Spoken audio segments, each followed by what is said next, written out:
Hello, everyone, and thank you for joining us today as we discuss US tax and investing considerations for Americans living in France in 2026. Before we dive in, a brief disclaimer. Please note that the webinar is for informational purposes only, and it is not intended to offer advice or guidance on legal, tax, or investment matters. Such advice can only be given with a full understanding of each individual's specific situation. That being done, let's meet our panel. McKeehan is a greenback expat tax senior accountant and an IRS enrolled agent with Big Four experience. After starting her career in corporate finance, she pursued a master's in accounting to focus on individual taxation. She found her niche in expat tax, serving Americans abroad. Originally from New York City, Michelle has lived in Argentina, Switzerland, and now Portugal. Outside of work, she enjoys rock climbing, trail running, and riding her motorbike. Benjamin Pik is a dual qualified US CPA and French expert comptable. He's the co-founder of Expand CPA. He has over 10 years of experience serving the expat community in France, and he advises individuals and companies on cross-border tax, payroll, and company setup with practical, plain English guidance. A regular speaker on US-France topics, he brings a bilingual, business-minded approach to complex filings, social contributions, and employment status. Shane Clark is president and co-founder of EuroAmerican Financial Advisors. Shane specializes in financial planning and investment management for Americans moving to and living in Europe. With over 10 years of experience in international financial markets, he designs balanced and diversified global portfolios for long-term returns. Originally from Detroit, Shane has been an expat for over 10 years and currently resides in Sevilla, Spain. He holds the European Financial Planner designation as well as an MPhil in economics from the University of Strathclyde. So without further ado, over to you, Michelle. Hello, everybody, and welcome to U.S. Tax Essentials for Americans Abroad. My name is Michelle McKeehan. I am an IRS enrolled agent and an expat tax preparer for Greenback Expat Tax Services. We're a firm that specializes in U.S. tax returns and U.S. tax consulting for Americans who live abroad. Just a few quick notes about me. I am an American citizen and an expat myself. I currently live in Portugal, and before that I lived in Switzerland and I lived in Argentina. So I've been abroad for many years now, and I've been preparing expat returns for Americans outside of the US for over 10 years. So let's get started. Today, we are going to talk about US tax return reporting requirements for expats. We will talk about double tax relief that's available, FBAR and FATCA foreign asset reporting, some important considerations when you're investing as a new expat or an expat who's been abroad for a long time. And at the end, we'll end with some local tax discussions for your country. So let's jump in. Who needs to file a U.S. tax return? The answer is U.S. citizens and U.S. green card holders who receive income from any worldwide source. This applies even if you are a dual citizen of the US and another country, and if you are a person who used to have a green card and simply let it expire. So your US tax filing requirement continues even if your green card just expires. It continues until you formally abandon your green card. So even though you might not have the legal benefits anymore, you still have the tax obligations. Congratulations.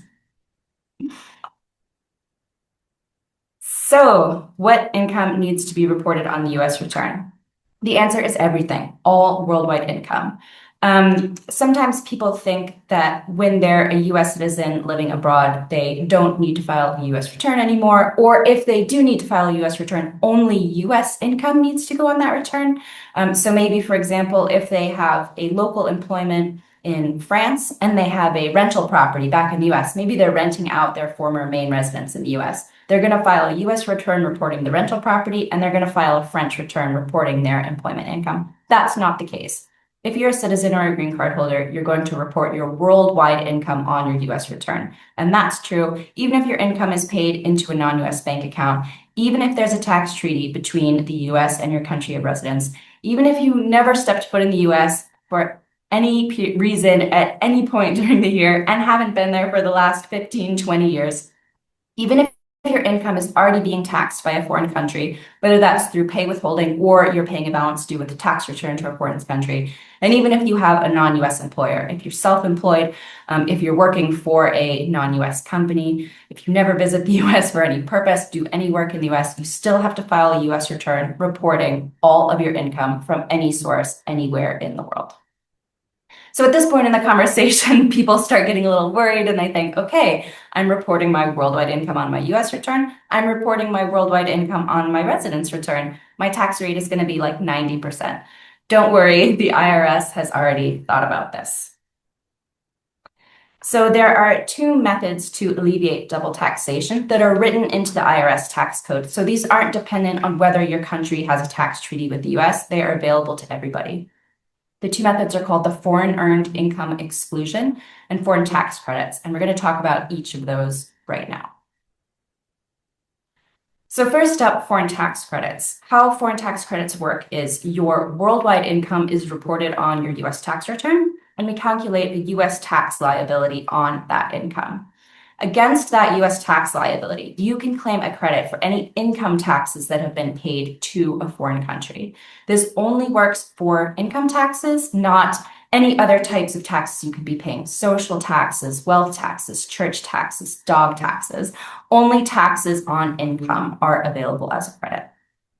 There are no qualifying tests you have to pass in order to claim foreign tax credits. You don't need to spend a certain amount of time outside of the US or anything like that. Really, the only requirement is that the income tax is due, meaning you can't simply make a payment to Italy of $10,000 and then pick that up as a credit on your return. If Italy says, you don't live here, you don't have any income from here, you don't owe us any money, here's your $10,000 back. If you prepay an amount to your foreign country, let's say you're self-employed and you make a payment of $6,000 to Germany, your German tax assessment comes in, you only owe $2,000, they're giving you a $4,000 refund. In that scenario, you can only pick up the $2,000 as a credit on your US return. Foreign tax credits work for both earned and passive income. So earned income is income that you provide services for. For example, employment income, self-employment income. And passive income is income that kind of makes itself. So bank interest, dividends, stock gains, cryptocurrency. If you rent out a rental property, a real estate property for income, something like that. Those are all examples of passive income, and foreign tax credits work for both earned and passive income. On the other hand, we have the foreign earned income exclusion, and this works a little bit differently than foreign tax credits. So how this works is, once again, your worldwide income is reported on the US return. And then beneath that, you get a little minus sign for your foreign earned income exclusion. The maximum exclusion is adjusted annually for inflation. It's currently around $130,000. And this allows you to exclude earned income. So again, only employment income or self-employment income. And the threshold is per taxpayer. So let's say you file jointly with your spouse, you both work abroad.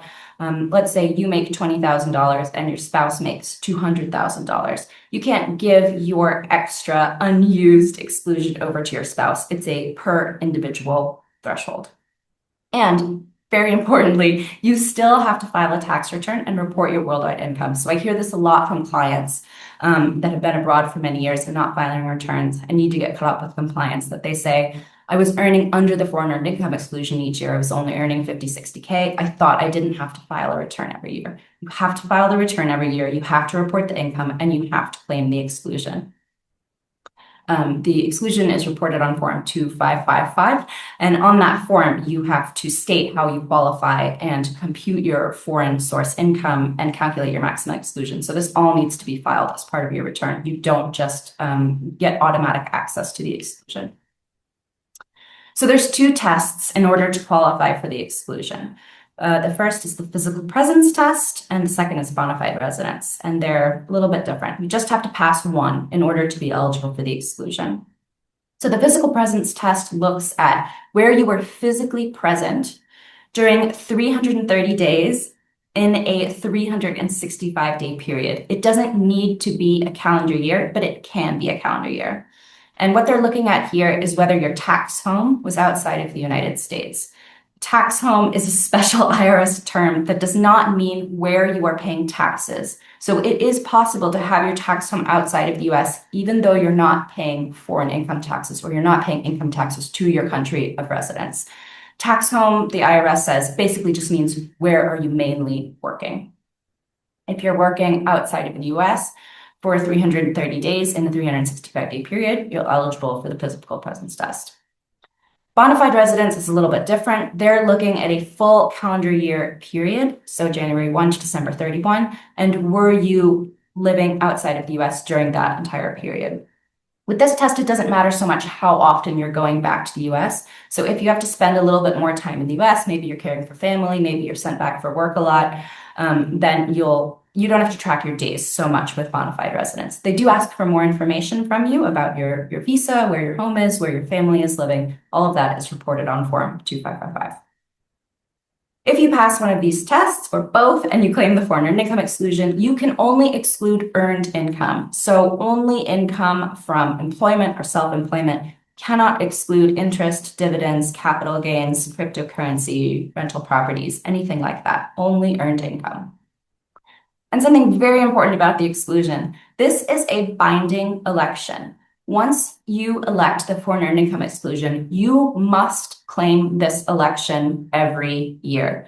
It is possible to revoke the exclusion, but once you revoke it, you cannot elect the exclusion again for 5 tax years. So it's more serious to claim the foreign earned income exclusion than foreign tax credits on your return. And especially in the first year, you want to be pretty sure about what you're doing before when you're choosing between the exclusion and foreign tax credits, you want to have some idea of what's going to be best for you, not only in your first year, but going forward for many years. So let's talk about that.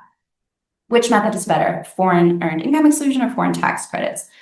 Of course, it depends on your situation, but we have some general guidelines here. So if your foreign income tax rate is lower than your US tax rate and or your foreign earned income is under the threshold, generally foreign earned income exclusion is a great idea. It makes it really simple to just sort of report your worldwide income on your US return, have that little minus sign, zero everything out, file the return, done. If you don't have a lot of other sources of income, like passive income, things like that, this is a great, easy way to not have to wait for a foreign return. If your foreign return is problematic, so sometimes we see certain foreign countries that maybe are not in a rush to finalize your resident return, and the filing deadline is well after the US return. You want to get everything filed in the US. You don't want to be late. You don't want to deal with the IRS sending you notices. You don't want to worry about it. If you don't want to deal with waiting for your foreign tax return to be done in order to pick up foreign tax credits, maybe the exclusion is a good way to just file a simple US return and not have to worry about it. When are foreign tax credits ideal? If your foreign tax rate is higher than your US rate, that makes it a really easy situation to just zero out your US tax liability and have nothing to do with your US return. If you have passive income, so interest, dividends, things like that, you can't use the income exclusion with that type of income. So if you have significant passive income and you're paying income taxes to your foreign country on that income, you probably want to be picking up foreign tax credits on your US return so you're not double paying. If you're moving around a lot, foreign tax credits may be a better idea because if you're moving between jurisdictions that have higher or lower tax rates than the US, you don't want to be stuck with the exclusion since it is a binding election. Maybe you want more flexibility to claim foreign tax credits if you end up moving, if you work for many years in a country that has a higher tax rate than the US, and then you move to a country that has a lower tax rate, you can draw on previous accumulated credits in order to make up for the difference. And then later you move back to a country with a higher tax rate than the US. It gives you more flexibility with foreign tax credits to sort of drop from your balance and not be stuck with a binding election that doesn't work for you or have to revoke it so that it may work again in a future year. If you're traveling back to the US a lot for work, that's another situation in which maybe you don't want to be stuck with the earned income exclusion because the exclusion only works with income that's earned while you're present outside of the US. So let's say you have a Ethiopian employer and Ethiopia is taxing your employment income, and Ethiopia, your company, sends you to the US to work for 2 months. You can't exclude the portion of your prorated salary that you earned in those 2 months on your US return. Even if Ethiopia is taxing it, maybe they're not going to say, okay, you worked those 2 months in the US, we're not going to tax that income. They're going to tax your entire income. So in that situation, foreign tax credits are probably better. If you have a lot of US presence, whether for, just traveling or working, foreign tax credits may be a better idea. It's also possible to claim both the exclusion and foreign tax credits, but you can't double dip, meaning you can't claim credits on income which has been excluded. But it's definitely possible. Let's say you weren't over the foreign earned income exclusion threshold. You can claim the exclusion, $130,000. For your income after that, you can claim foreign tax credits on that remainder. Or you can claim the earned income exclusion on your earned income. And if you have some passive income, if you have some bank interest or something that the UK is taxing, you can pick up that UK tax credit only on your interest income. So now that we know who needs to file and what they need to file, let's talk about when the return is due. April 15th is the standard deadline for everybody. All taxpayers apply for this deadline. If you are outside of the US on April 15th, you get an automatic 2-month extension. And we're looking here at where you are living on April 15th. So let's say you were abroad for the entire 2025 tax year, but you moved back to the US on February 9th, 2026. You're not going to be eligible for this extended deadline. You're back in the US on April 15th. The regular deadline applies to you. Only if your tax home is outside of the US on April 15th can you get the automatic extension. And it is automatic. You don't need to apply. You don't need to file anything. It's automatically granted. All taxpayers, whether they're April 15th or June 15th filers, can file Form 4868 to get an October extension. So you get 6 additional months in order to file your return, but not to pay any tax due. And then finally, once again, if your tax home is outside of the US on October 15th, you can request an additional 2-month extension by filing a letter with the IRS. There's not a particular form or template. You just have to say in the letter, I'm an expat, I need a little bit more time. You won't hear anything back, and if you don't hear anything back, it means the extension was granted. What about US state tax returns? This is a topic I talk a lot about with clients who are newly moving abroad.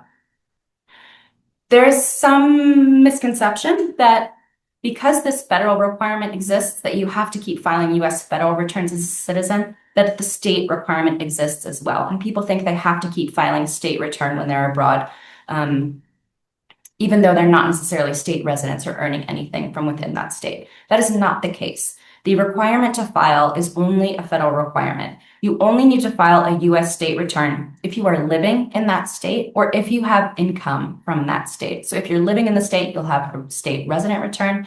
If you are non-resident of that state, but you have income, so maybe a rental property within that state, something like that, then you'll be filing a non-resident return.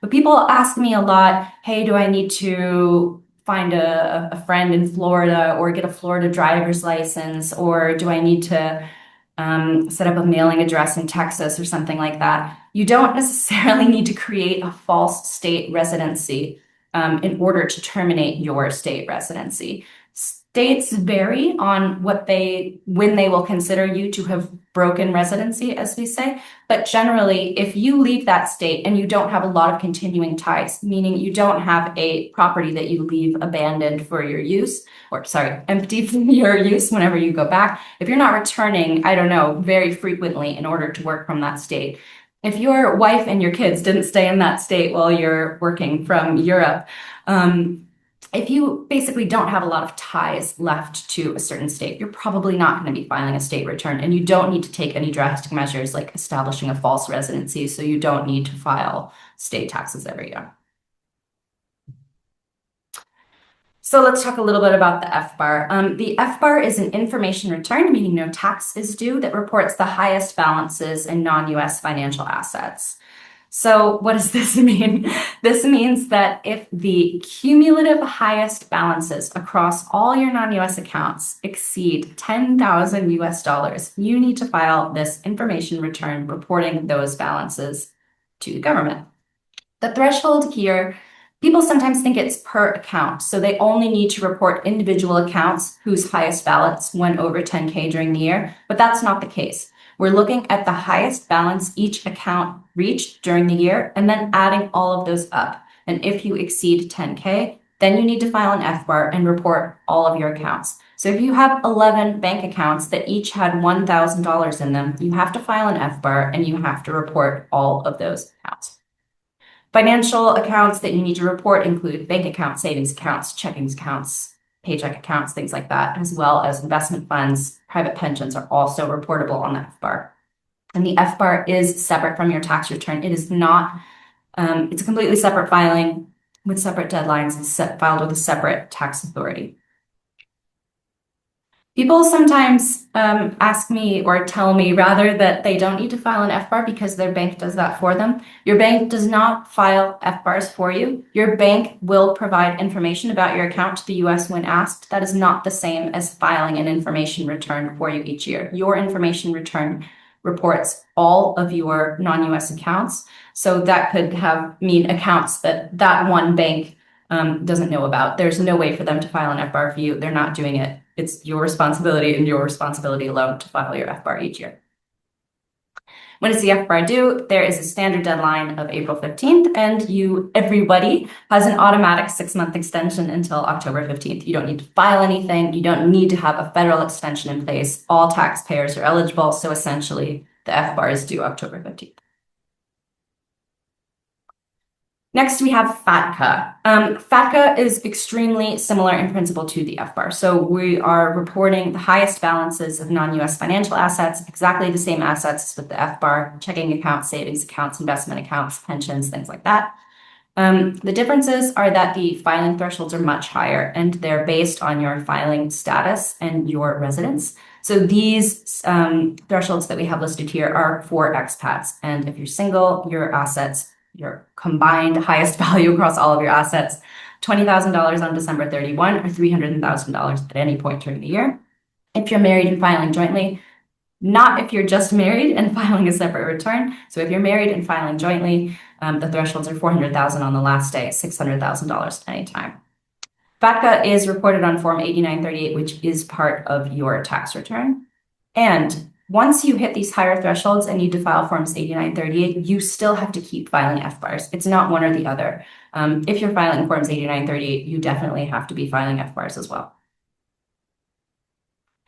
So let's talk about some investment considerations for expats. So one really important one that I see is currency fluctuations. When you're investing in currency other than US dollars, remember that everything will be converted to US dollars on your US return. We're going to be looking at and using the spot rate for that day for whatever currency you're transacting in. And so it is possible if currencies are fluctuating a lot that you have a situation where you have a loss for your residence country purposes. So let's say you purchased an asset in 1996, you sold it in the year 2000, I don't know, the year 2020, and you have a loss in the Netherlands. That loss will go on your return, will offset your income, it's a tax benefit.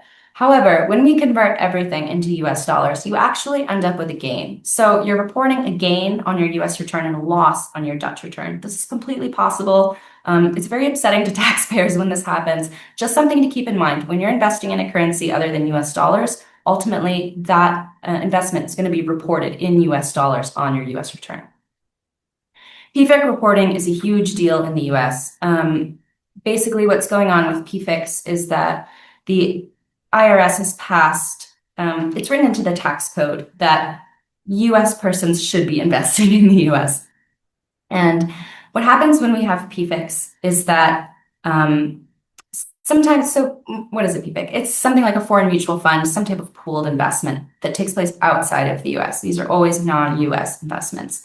Usually these are billed as pensions accounts or savings accounts, something that's going to give you a nice tax benefit every year with your foreign country return. But on the US, it's the opposite. It's cash drain. What's going to happen is that the US is going to tax the unrealized, undistributed gains in that account every single year. So you're going to be paying out-of-pocket tax on income which you haven't received and might never receive. In addition to that, you have to file the PFIC forms 8621, which are extremely complicated. Tax preparers charge very high fees for filling out these forms because they are so complicated, and there are really high penalties if you get something wrong on this form. Generally, stay away from PFICs. If you're making an investment, ask your advisor, the financial institution, if it is a PFIC. If they say they don't know, run away, find another advisor. Another option is just to invest directly in stocks in the US. to avoid any of these types of pooled investments that could be considered PFICs. Non-US pensions, sort of similar to PFICs in a way that people sort of think, okay, great, my employer set up this account for me. I'm not getting any distributions. Maybe my employer is putting something in. Maybe something automatically comes out of my paycheck. I'm not thinking about it. I certainly don't consider it income. Unfortunately, non-US pension, the contributions, earnings, and balances need annual US reporting, even if you're not taking distributions yet. So generally, your contributions, your employer's contributions, and whatever increases in the account have occurred, so interest, something like that, these all need to be reported as income on your return, and non-US pensions are reportable on FATCA and FBAR. So people are often not thinking of that when they say, oh, I don't have an FBAR filing requirement. If they're in a country like the UK, I'll always ask, okay, how much is in your pension? That's usually what will kick you over that threshold pretty easily. So let's talk a little bit about specifics for US expats living and working in France. France is generally one of the countries that has a higher income tax rate than the US. So we do generally find that a lot of our French clients are claiming foreign tax credits on their US return. However, whether or not you claim foreign tax credits on your US return will depend on your particular situation, of course. But generally, we see a lot of foreign tax credits with our French residents. Keep in mind that France does have a wealth tax, and this is not creditable as foreign tax credits on your US return. In the US, we don't have a wealth tax, and you can only apply foreign tax credits in a sort of dollar for dollar manner. So because the US wealth tax is zero, you can't claim any credits in order to offset it. And if you're in a situation where your French income tax is lower than your US tax, but you have this French wealth tax and you just want to claim that credit to zero out your US liability, not possible, not happening. Only income taxes can be used as foreign tax credits on your US return. There is an income tax treaty between the US and France, but I think this is generally not as helpful as people expect that it will be, mainly because, as with all treaties that the US has with all countries, there is a clause at the end that says none of the above applies to US citizens. The US is allowed to tax citizens however they want. There are a couple clauses that are exempt from the saving clause, and usually these are related to retirement income, so Social Security and private pension. So the French US income tax treaty says that US Social Security benefits and private pension benefits are taxable only in the US, meaning this income will only be reported on your US return and it will only be subject to a US tax liability.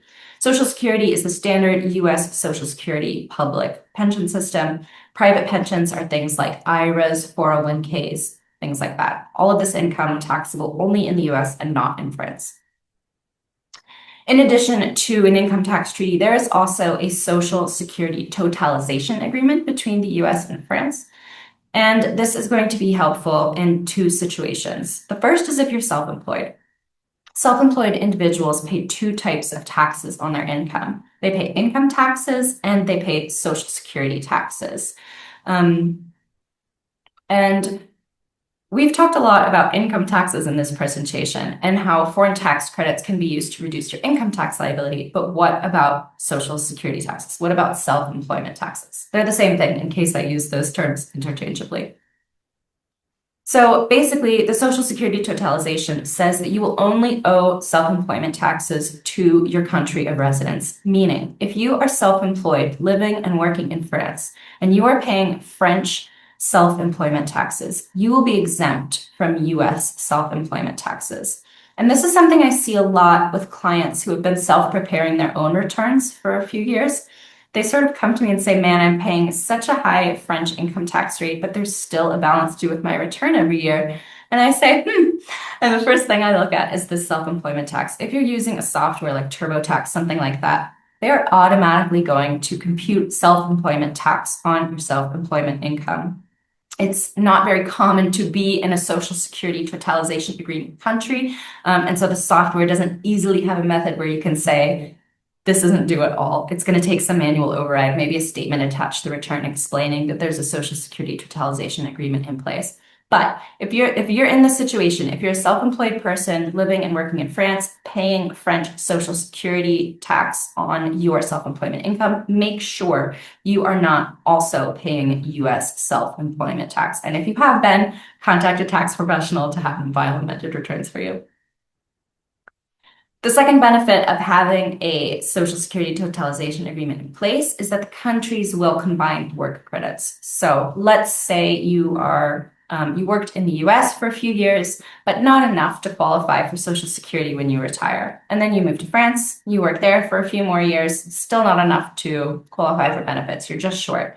Because these two countries have a treaty, Social Security totalization agreement, they're going to combine your work credits from both places so that you are eligible to receive retirement benefits.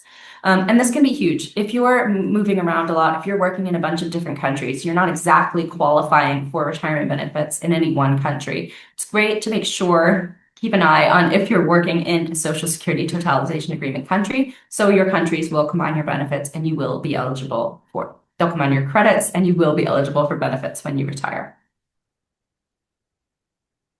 Lastly, with France, we have to be careful with assurance vie and plan d'épargne accounts.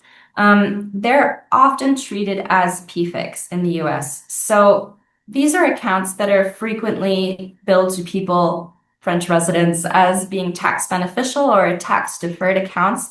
They're really not a good idea for US purposes. You are not going to have any tax benefit and you're not going to have any tax deferral. What's going to happen is that the income, that unrealized gains in these accounts are going to be taxed as income on your US return each year. And it's going to be taxed the highest possible income tax rate. So not your individual ordinary tax rate, the highest possible tax rate allowed under law. You'll also have to report these on FBAR and FATCA. But PFICs, horrible idea, horrible reporting. If they're not PFICs, sometimes they're foreign trusts. It's just a mess. If you already have those accounts, talk to a tax professional if you haven't been reporting them and see if you need to become compliant in reporting them. If you are about to move to France or if you've just moved to France and someone is pitching those accounts to you as good investments, they're not. Run away from that person. Try to avoid PFICs at any possible cost.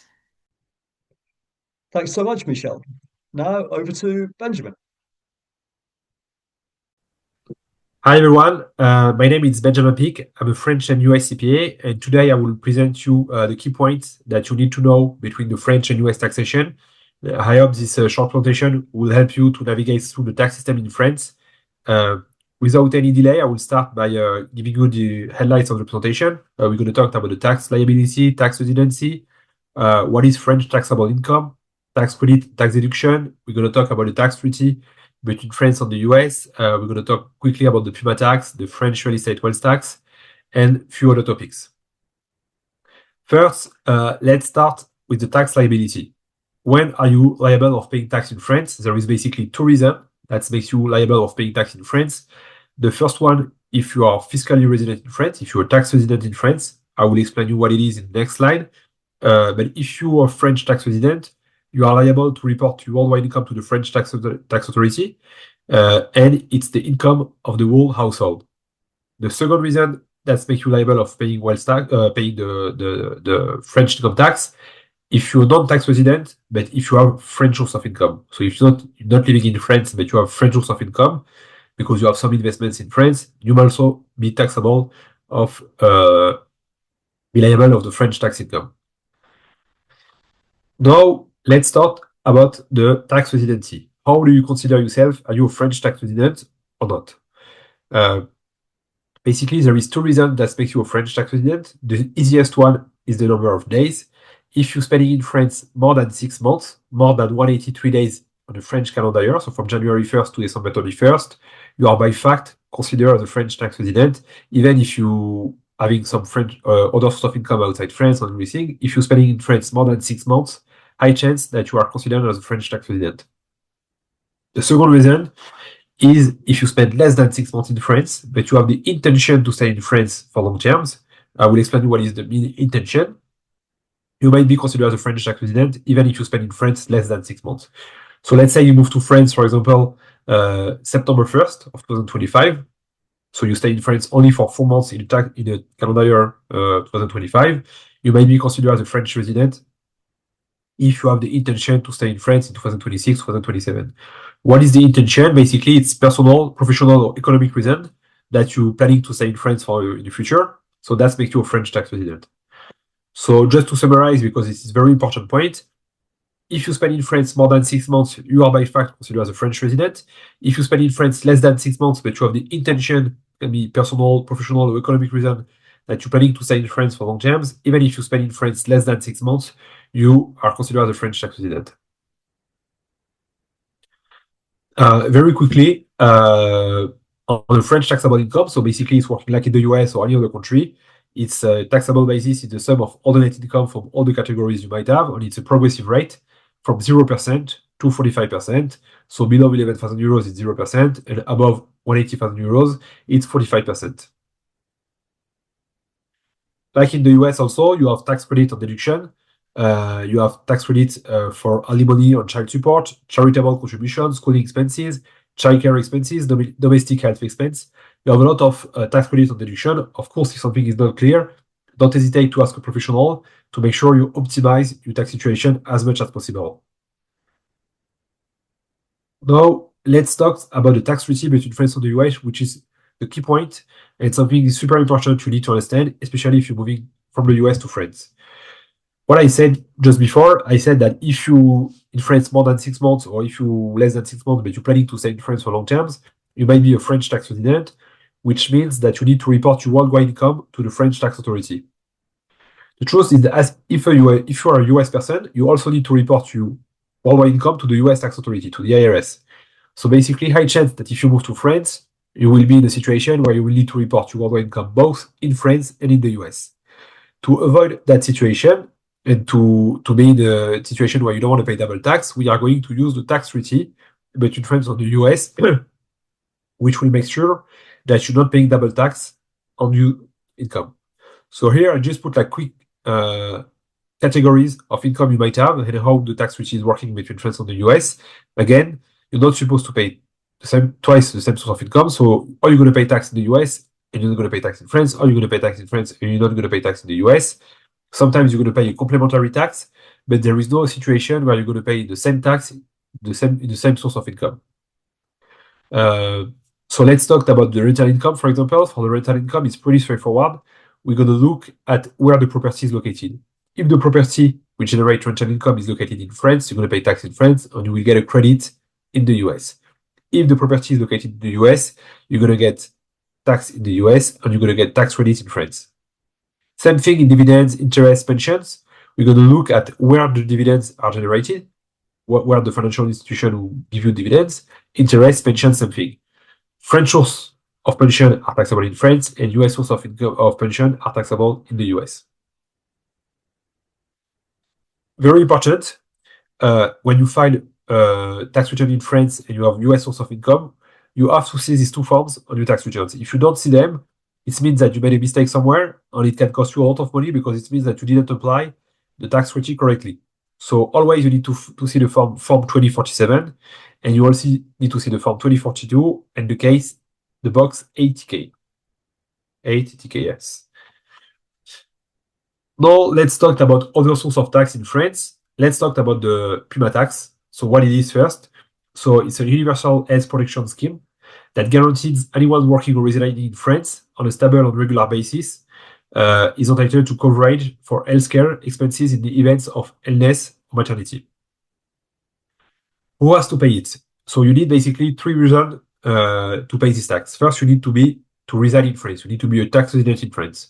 As we said, or you spend in France more than 6 months, or you spend in France less than 6 months, but you have the intention in France. You need to have low professional income, so below 9,000 euros, and you have to have significant capital income, so between 24,000 euros until 384,000 euros. So lower active income and high passive income. I don't want to get too much into detail on the way it's calculated, just to give you a red flag if you're planning to move to France or if you're already in France to see how it works. So basically, the contribution rate is 6.5% with a declining scale. on its cap to basically it's a complex calculation, but just for you to be aware of that type of tax. Let's move forward to the French real estate wealth tax. What it is. So basically, if you own real estate for more than 1.3 million euros, what I'm saying only it's in equity. If you have a property worth 5 million euros, but you have 4 million of credit mortgage on that, your equity on the property is only 1,000 euros and you're not subject to the wealth tax. The wealth tax is only the equity you have on this property as January 1st. If you're a French resident, we're going to look at your worldwide real estate, so asset that you own in France and asset that you own in the US. If you're non-resident, we're only going to look at your real estate in France. For the first 5 years you move to France, so if you do a new French tax resident in France, you are exempt of paying the wealth tax on your worldwide asset. You're only going to pay the wealth tax on your French real estate asset. So if you have real estate for more than 1.3 million euros, you have a tax rate. It's coming from 0.5% to 1.5% and it's increasing rate.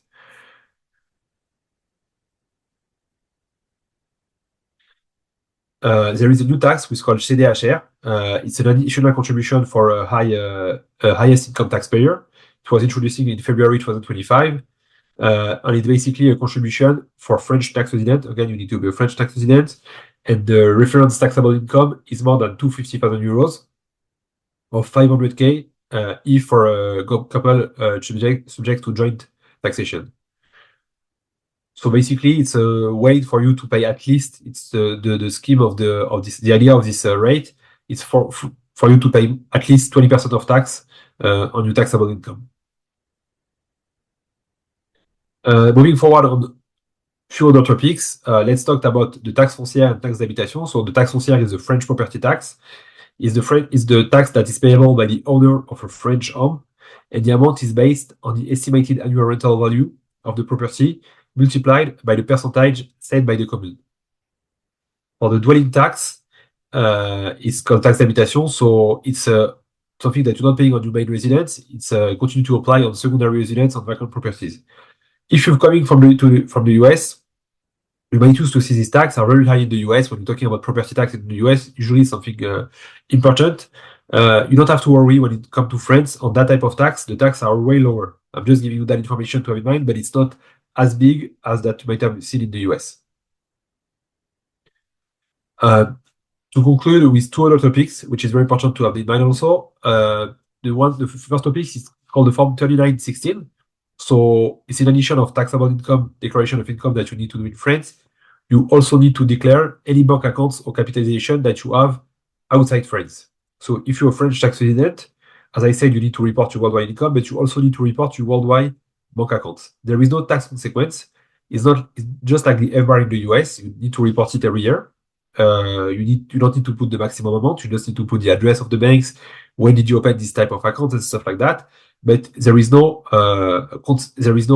tax consequence by reporting so.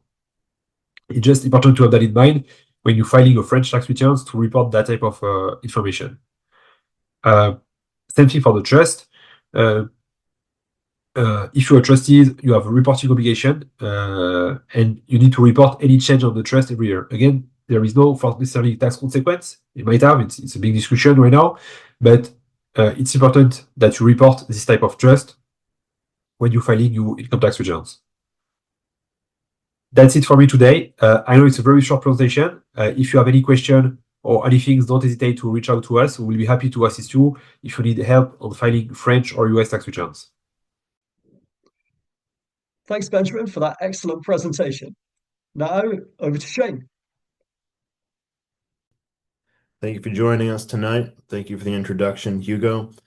My name is Shane Clark. I'm the president of EuroAmerican Financial Advisors, and we are a cross-border investment advisory firm. We're headquartered in Sevilla, Spain, and licensed with the Spanish investment authorities as an independent investment advisor.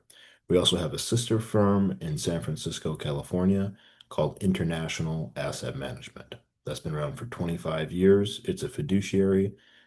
And between the two firms, what we do is we focus on putting together an investment portfolio for you that is tax optimized and compliant in both jurisdictions.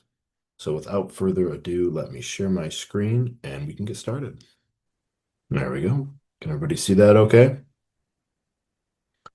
All right, so what I wanted to discuss is kind of a brief overview of, why is this so complicated being a US expat living abroad?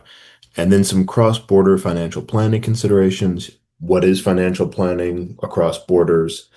A common question we often get asked is, my broker no longer works with me. What are my options? Do I stay custodying my assets in the US? Do I move all my assets abroad? These are some things we're going to touch on. How to manage currency risk and how to move money between currencies efficiently. We'll talk a little bit about some portfolio considerations, things to look out for, things to avoid. Buying real estate, this is important. Do you see real estate as an investment or do you see it as a passion project? So that's something to distinguish between. Briefly, I want to discuss what happened in the market in 2025 and what we expect to happen in 2026. And then I'll discuss a little bit about working with us versus some of our competitors. And then lastly, a short checklist. So one question I often get asked, should I invest in local tax efficient funds? The answer is no. The reason why is these local tax efficient funds are usually only tax efficient in your country of residence. So then when you file your US tax return, it's going to create a big problem for you. And really the secret in cross-border investing is being compliant in both jurisdictions and efficient in both jurisdictions. You could think of it like taking medication. If you take one pill to solve one problem and another pill to solve another problem, but the interaction creates a bigger problem, that's what we're trying to avoid. So the answer is no, because usually these are called passive foreign investment corporations, foreign mutual funds, foreign exchange traded funds. And Michelle will talk about that as well. So why is this so complicated? Well, here's a brief overview. As you know, in the US, we're a little bit different than other countries. So we have what's called citizenship-based taxation. Most countries have residency-based taxation. The difference is wherever you live in the world, you're always going to have to file a US tax return. Whereas most other expats, maybe you have some friends from the UK, they have residency-based taxation. So they only pay and file, generally speaking, in their country of residency. The next one is FATCA, the Foreign Account Tax Compliance Act. This, when you open a new bank account abroad or a new investment account, you have to fill out additional forms because you're a US citizen. And this is why. But it's also a reason why many foreign institutions don't want to work with US people. It's too much of a compliance burden for them for such a small amount of their business. The next one is FBAR. It's a tax reporting form. There's two different versions. One is you have more than 10,000 US dollars in any accounts overseas at any time during the year, you have to file an FBAR. And then there's another one if you have a larger amount. PFICs, we talked a little bit about that already. Passive foreign investment corporations, foreign mutual funds, foreign pension plans often, foreign exchange traded funds. These can often be in alternative investment funds, private equity, all things to look out for before you buy them. Ask your US tax advisor. And then MiFID is Markets in Financial Instruments Directive. Now, this is what governs our institution in terms of legislation. So there's MiFID 1, MiFID 2, MiFID 3 should be coming out this year. And it's about how we can operate in the EU as an investment provider and what protects you as a consumer. So coming from the US, you wouldn't work with a firm that's not licensed. If some guy pulled up in a van and said, hey, invest in my whatever project, you'd probably want to see his credentials. Well, it's the same thing over here. You don't want to work with a company that isn't licensed in the EU. So if you work with us, we are licensed in the EU. We're also licensed with the SEC in the US. So you have two sets of protections. The next one is PRIPS, Packaged Retail Investment and Insurance-Based Products. This is always a mouthful for me. But this one, you've probably found doing some research that you can't invest in US exchange traded funds as a retail investor. So you open an account, try to buy ETFs, they tell you you can't buy them. This is why. It's an EU legislation which states that any fund coming from the US needs to provide a key information document. US exchange traded funds don't provide that document. And the reason they don't is because the Securities and Exchange Commission says they can't forecast performance. However, the KID asks to do that. So they can't do it. Now, there is a workaround, and I'll discuss that in a minute. So what is cross-border financial planning? Well, what we do is pretty similar to what you would have done in the US if you're familiar with financial planning. And then we incorporate the additional cross-border elements. So there's a new tax regime to take into account, a new currency to take into account, new laws to take into account. We put that into our software and we come up with a plan. So what we do is we prepare 3 personalized financial statements, a balance sheet looking at your total assets, an income statement looking at how much money's coming in versus your expenses, and then a statement of cash flow. We incorporate any goals you have. Maybe you want to buy a beach house. Maybe you want to get an apartment in Rome. Maybe you want to fund your grandkids' education, whatever that might be. We incorporate those goals and we project everything into the future. And then at the end, our software gives us a probability of success. So a common one is, do I rent or do I buy? Well, coming from the US, it's pretty common to own your own home. However, when you move countries for the first time, it's a whole new country, a new language, new friends, new people. I recommend renting for a year, getting to know the new city, what part you like. Maybe you make new friends and they're living on the other side of town. I think it's a good transition period and you don't want to tie up your assets. Buying and selling isn't the same over here as it is in the US. In most countries, there's a significant tax to buying a property. So that's what we recommend there. And then, I give France as an example, hidden costs of living in the EU. Well, each country has its own unique situation that it's important to consider and speak with a tax advisor on. Pension integration, how your Social Security or pension fits into your financial plan. We incorporate that as well. And then we also look at estate planning. We don't do estate planning in-house. We work with local attorneys who can help you with that, drafting documents, making sure that whatever you have in the US is going to be recognized. Here's the big one, custody. So you're leaving the US, you work with Wells Fargo as example. They tell you they can't work with you anymore because you're moving to the EU. This is really common. And the reason it comes as a surprise sometimes is you might tell your broker, I'm moving. He says, no problem. Then he enters your address after you actually move, boom, sends an email to their compliance team. And then the compliance team, they reject it. They say we can't work with people living abroad. So oftentimes your broker isn't going to know that answer. He's going to want to keep you as a client. You have a good relationship. Why wouldn't he? But then he finds out when he actually enters the new address. So what we do is we work with 2 custodians who have no problem with you being an expat. One is Charles Schwab. The other is Interactive Brokers. There's benefits to each of them. Schwab, remember earlier we talked about PRIPS? Schwab has a stance that if you're an institutional client, meaning that you work with a US-based registered investment advisor, they'll let us buy US exchange traded funds on your behalf. So it's a nice workaround. Interactive Brokers is interesting in that they operate all around the globe. So we can trade on any platform, any exchange, and we can hold multi-currency accounts. So for some clients, with our US firm, we can trade on the European exchanges and hold a pool of securities denominated directly in euros. And I think, a lot of times these days we hear people who have concerns about their money in the US. So they want to get their money outside of the US financial system. There's a lot of pitfalls with that.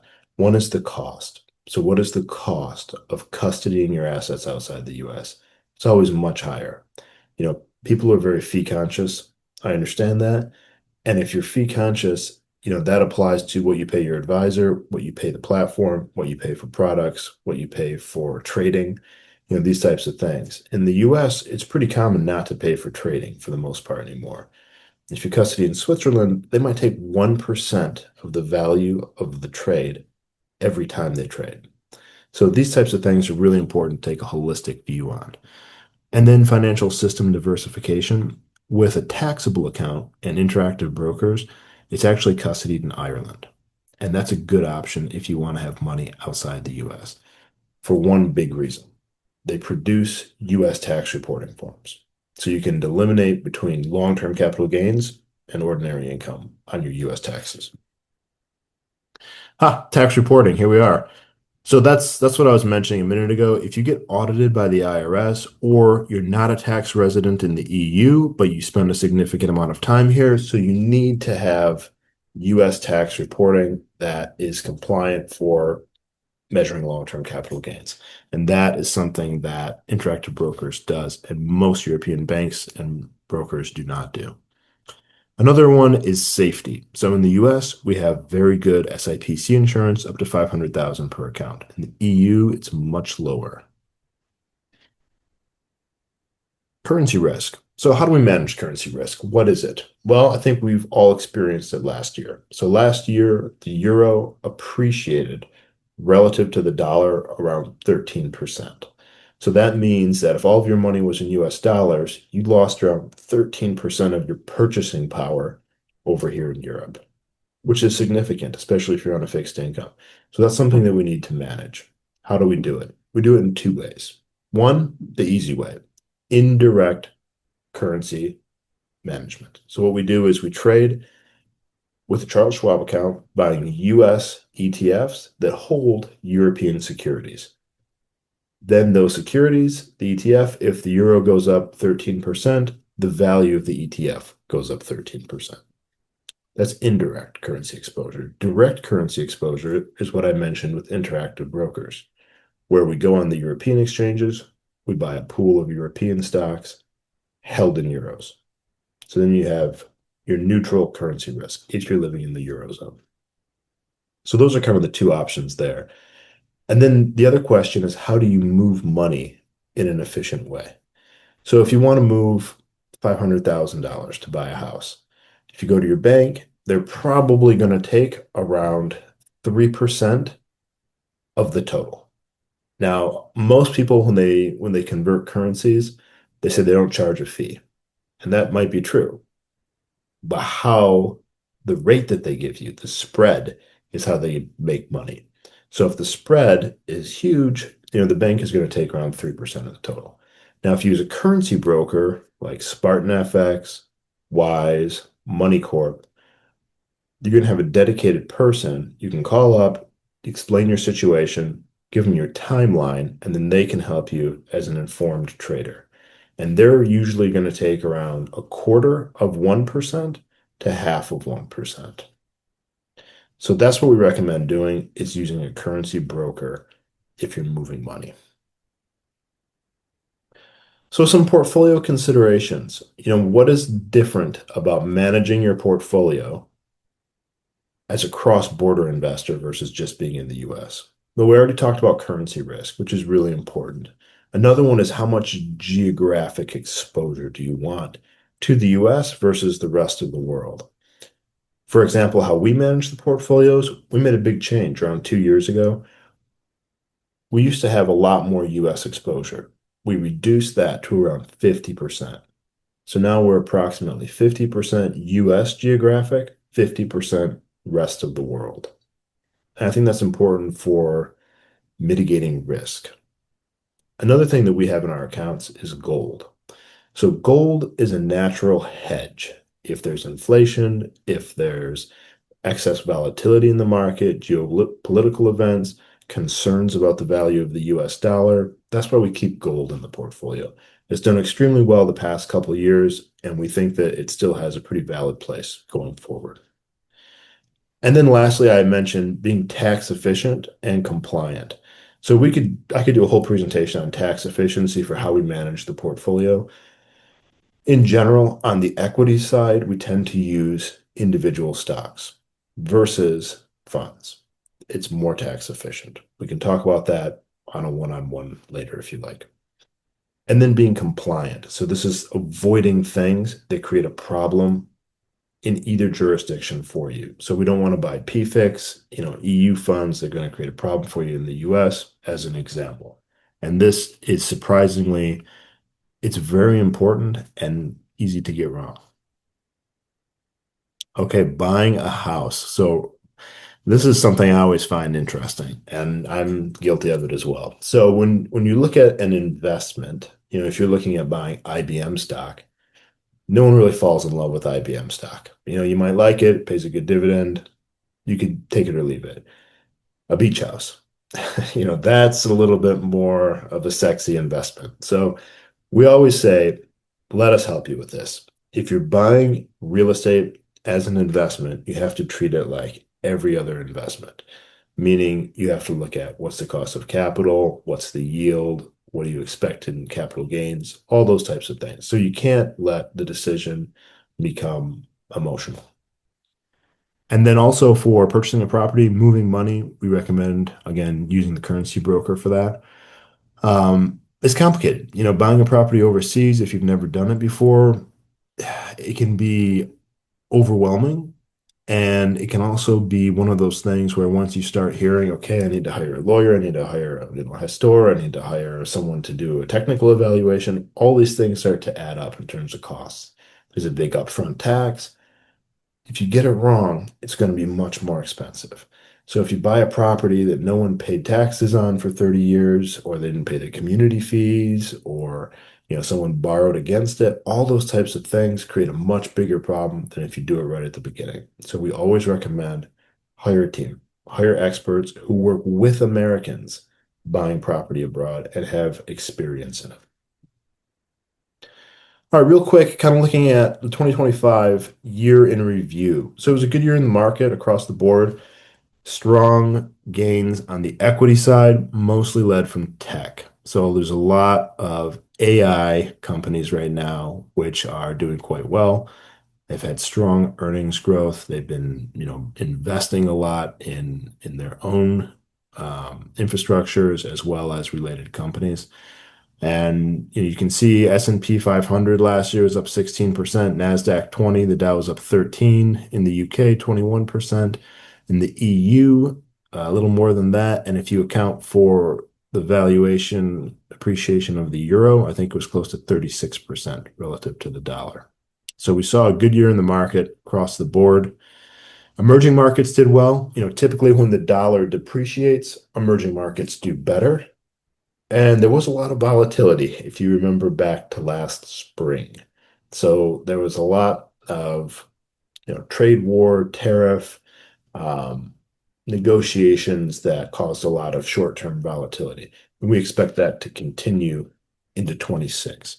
However, the reports that we've read expect 26 to be a good year in the markets as well.